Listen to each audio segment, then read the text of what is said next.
give that set thing extra special thing to I'm not sure. So we start getting to it at 11:30 at night. Oh, yeah. My view, my letter is that take it to the sun. I won't try out. Even if they split bonding has to be 3 more feet close to the sun. The earliest, this might be a little bit ambitious to get the bonding would be Sunday. And I so think it's, and I know some of them do it pretty frankly. Most of them were here the weekend after after the summer. Then they were all here the weekend. Then they were here last week. And we're going to do this. And so I was trying to say, well, you're not scheduled to be up with heavy. You and I know that every time they're in our military, that makes sense. And they're going to be here. And then as soon as they get through all this, then they're going to need a government shutdown, reconciliation, debt ceiling. So you're talking about being here 3 days? I'm not. Just like spinning, unless they can get some of that stuff out. More presence. I mean, it's one thing to be in, even if you're in like 6 or 8 weeks in a row, do that certain, or there were like 12 weeks, 10 weeks or something in the house last year, or fall 2023 or something. Right. It's another thing to have. That's the problem. No, I'm not saying that I'm saying that they are playing the fire. And that's not going to be debt ceiling, reconciliation, government shutdown thing. Go any easier. It's going to make that. Hey, thanks for your help yesterday with this stuff. Absolutely. That was a great job. Thank you. That was good.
Weren't you guys just here at the same time yesterday? Yes, we were.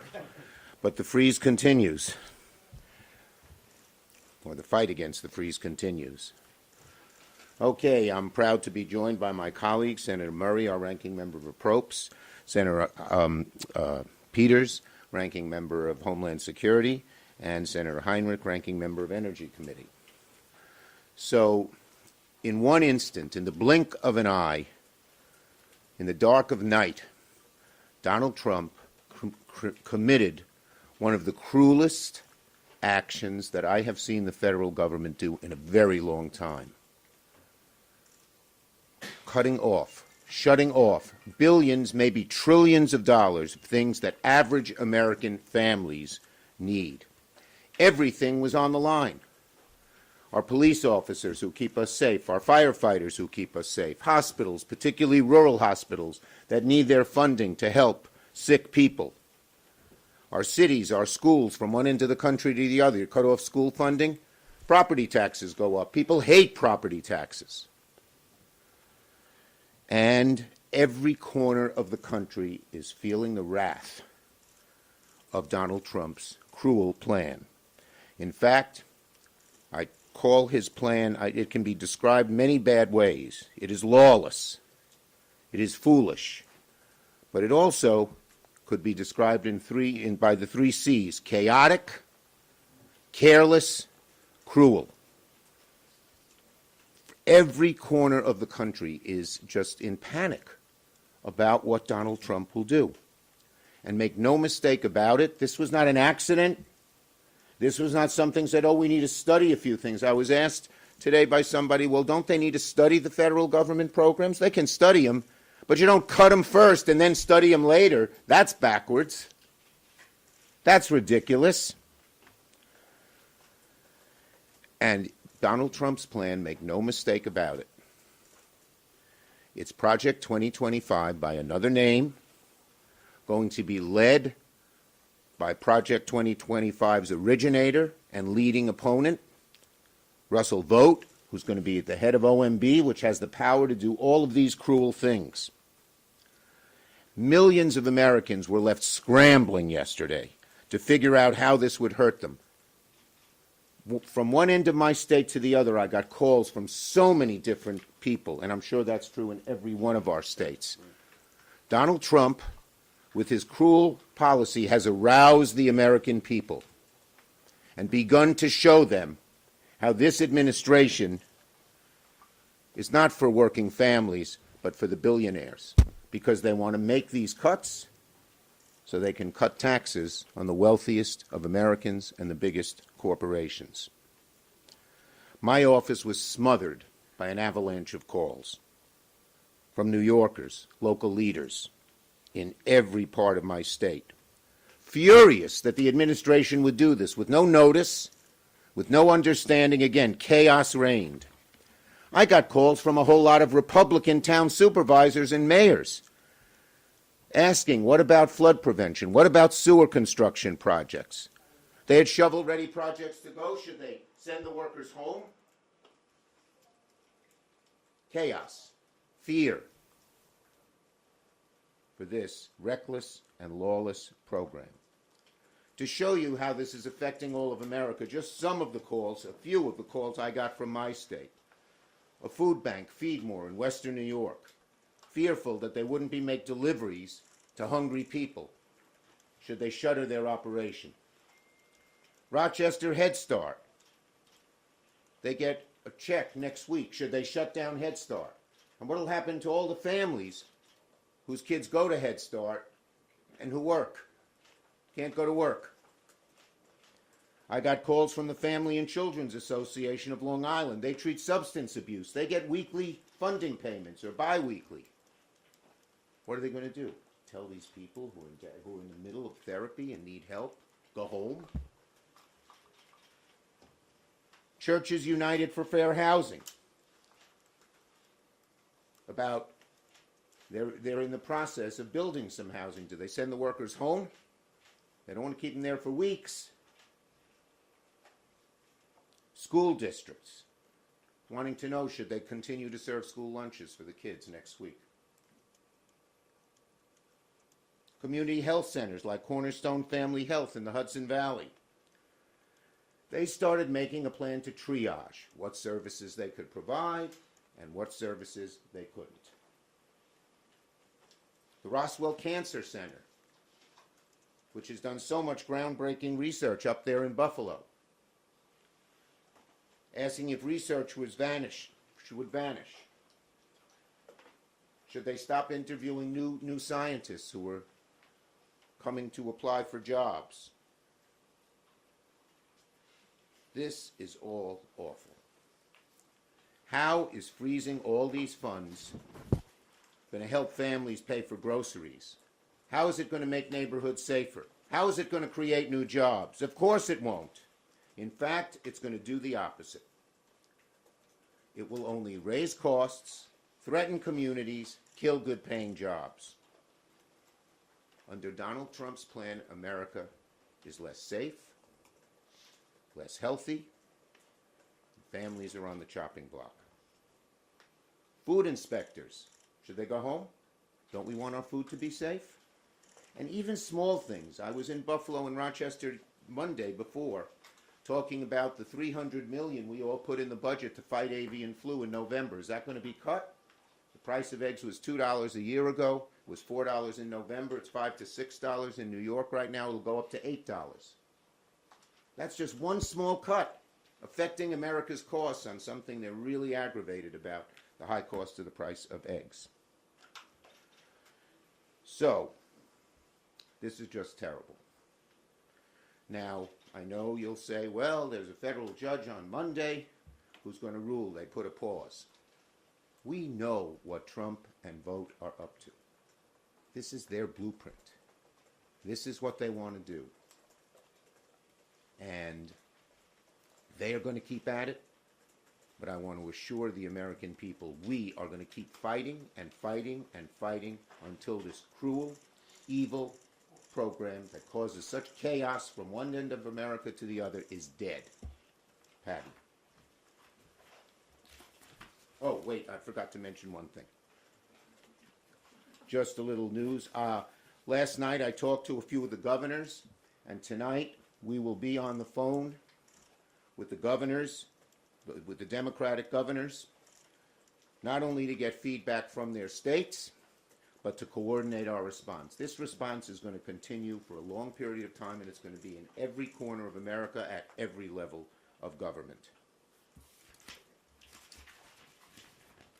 Patty, let me get my papers. Well, thank you, Leader Schumer.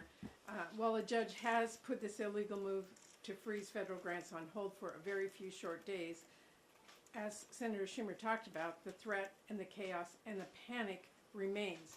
And let's be clear, Trump's administration's half-hearted steps yesterday to clean up this massive mess they have made just affirms two things. One, they are still illegally withholding federal funds that are law.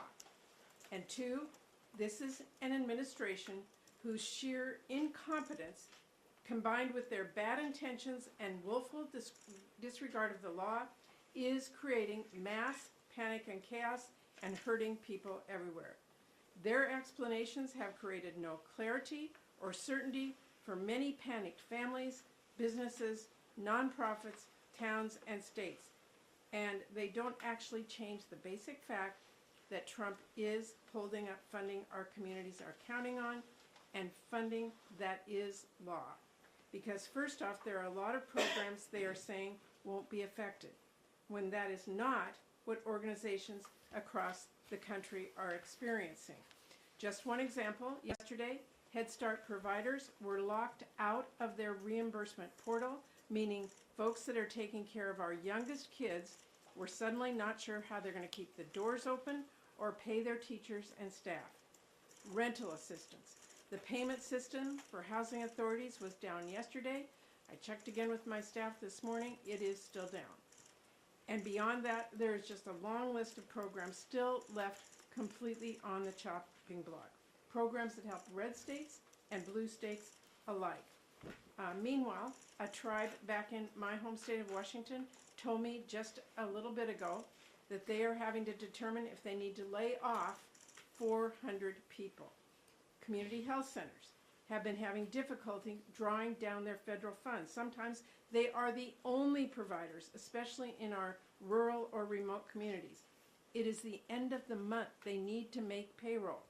There are real patients to consider here as clinics have to think about whether they have the funds to cover services because of this illegal move. Funding for firefighters. You know what doesn't stop when federal funding stops? Fires. I mean, the list goes on and on.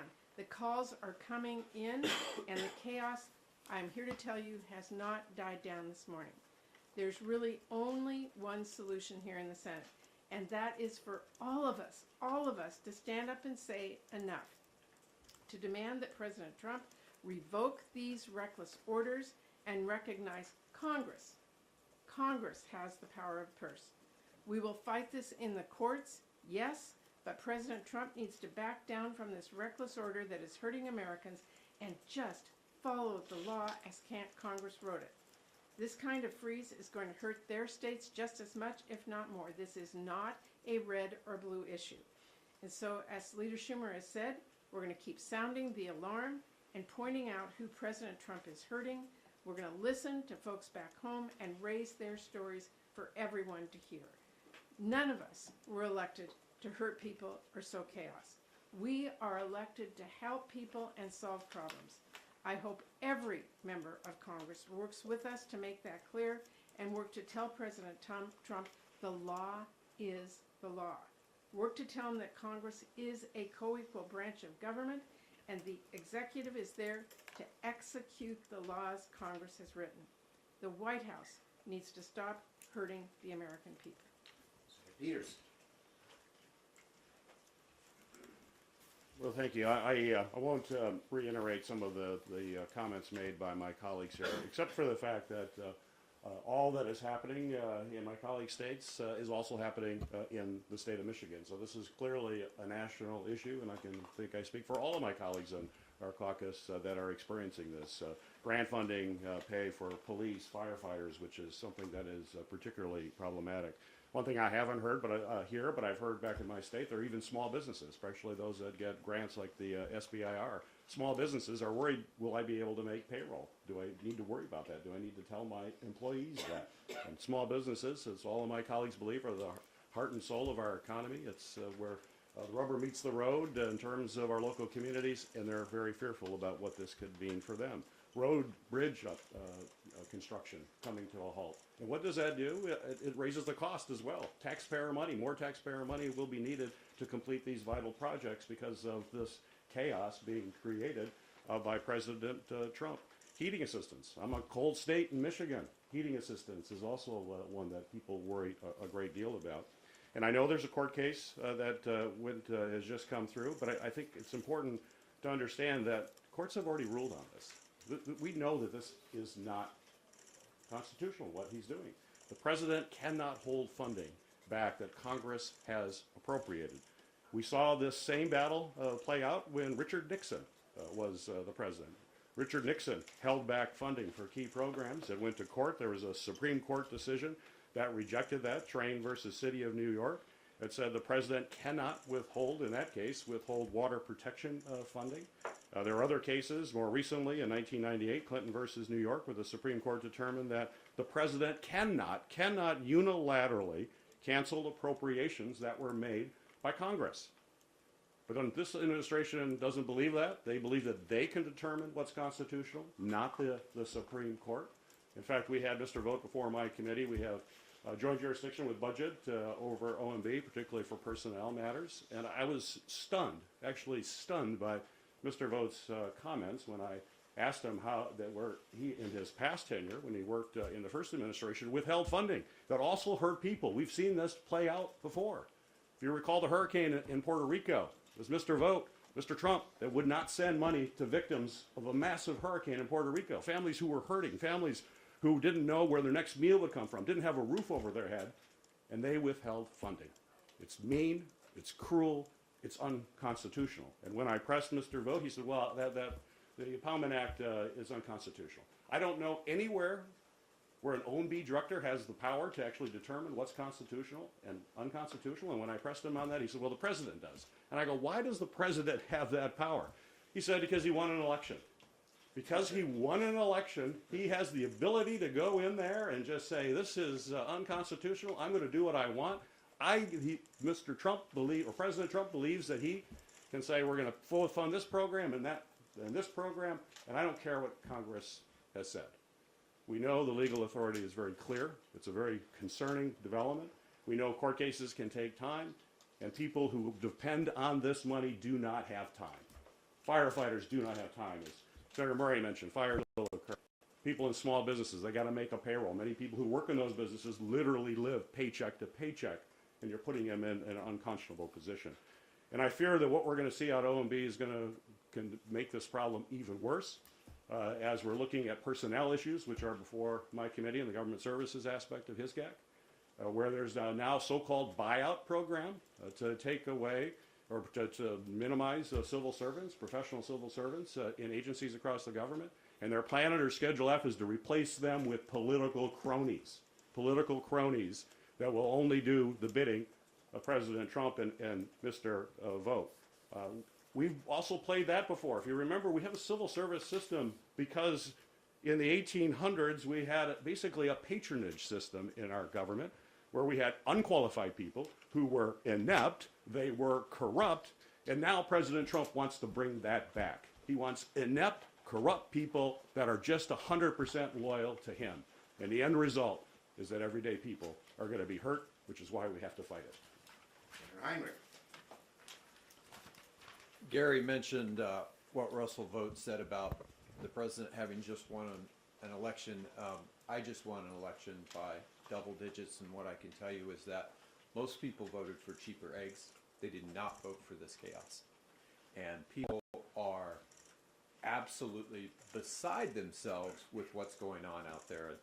Yesterday, despite what the White House has said, enormous numbers of people in red and blue states were impacted by this, and I think it's probably smart to start with Medicaid because it has such an enormous impact, especially on rural states.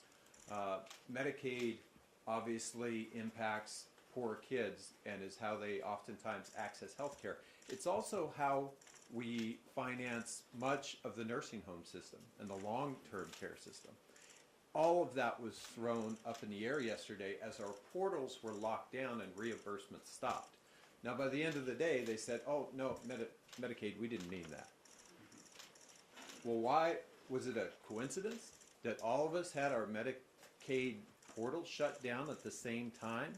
And this is true of, despite what I've seen the White House say on cable news this morning, Head Start and nonprofits who serve veterans, who serve sexual assault services, who do housing in our communities. If you just look at New Mexico alone, let me walk you through some of the programs that were impacted yesterday. The New Mexico High Intensity Drug Trafficking Area Program. This is the law enforcement coordination program that we use to go after cartels and fentanyl trafficking. They could not access their funds yesterday. Is that what we want? We want our law enforcement cut off from the funds that allow us to attack the fentanyl problem and go after the cartels who are profiting off that.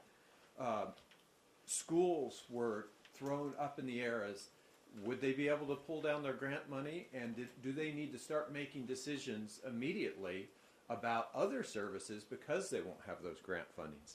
Here's one that really pisses me off. Sexual assault services in Northwest New Mexico. I heard from the primary nonprofit that provides sexual assault services in the northwestern part of my state. They told me yesterday, quote, as a victims service provider, this memo directly threatens our ability to serve survivors of sexual assault. These survivors cannot wait for a pause while a federal agency analyzes the funding that enables us to provide them with life-saving services. They need our help now, in the immediate wake of the most traumatic and difficult moments of their lives. That kind of sums up just how ridiculous this order was and how it threw the most basic services into question yesterday. I talked to a tribe as well. I talked to a number of tribes. We heard from all corners of Indian country in our state yesterday. One of the Pueblos told me they are still locked out of their housing funding even after the judge's order took effect. So they are still locked out, and people who have given up their previous housing, given up rental agreements, were getting ready to move into houses, can't do that right now because all of their funding has been frozen. Disaster assistance.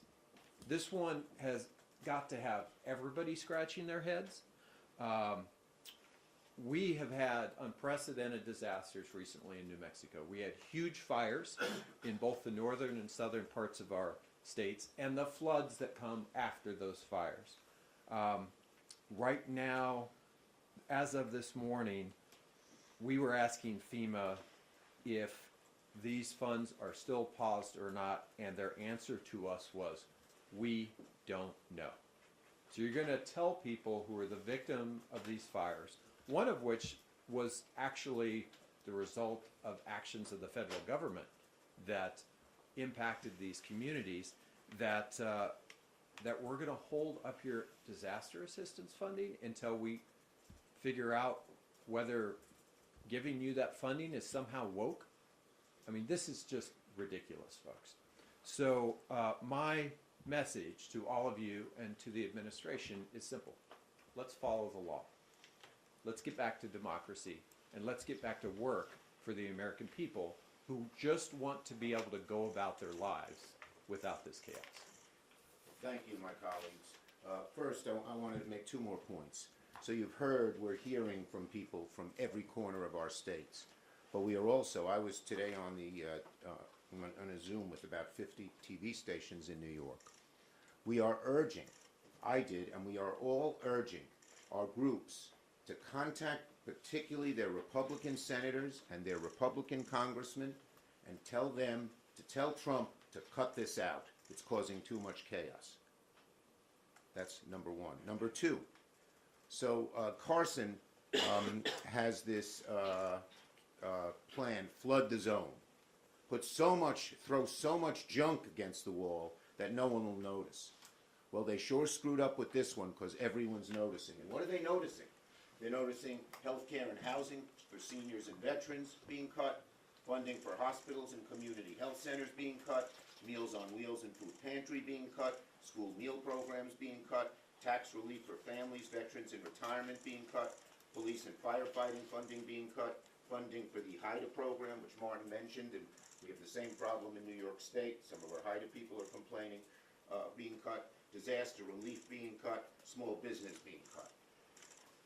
This has woken up the American people about what this administration is up to. They tried to flood the zone. This broke right through. Questions on this subject? Leadership. This subject. Yes. Yeah. So yesterday there were a number of Democrats who, in protest because of this, switched their vote from the cloture vote to oppose Sean Duffy on the floor.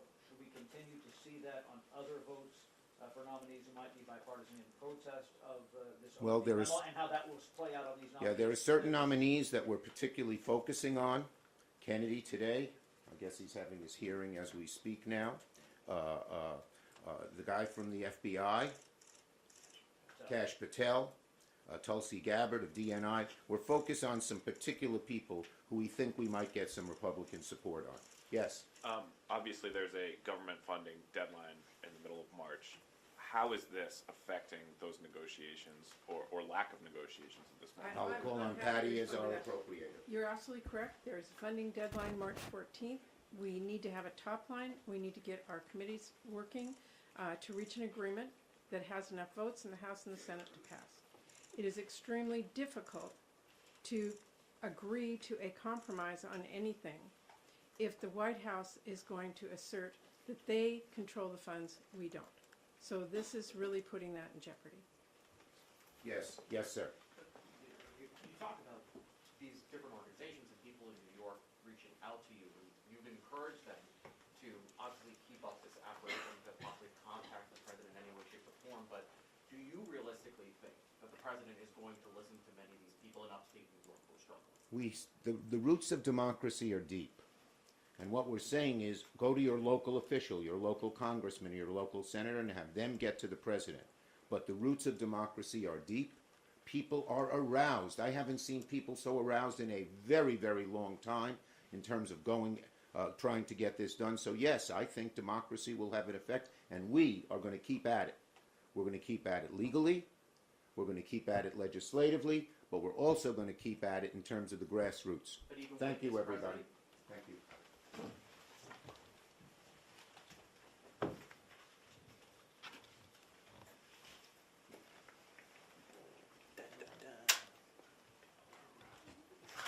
We need to get that vernacular right now.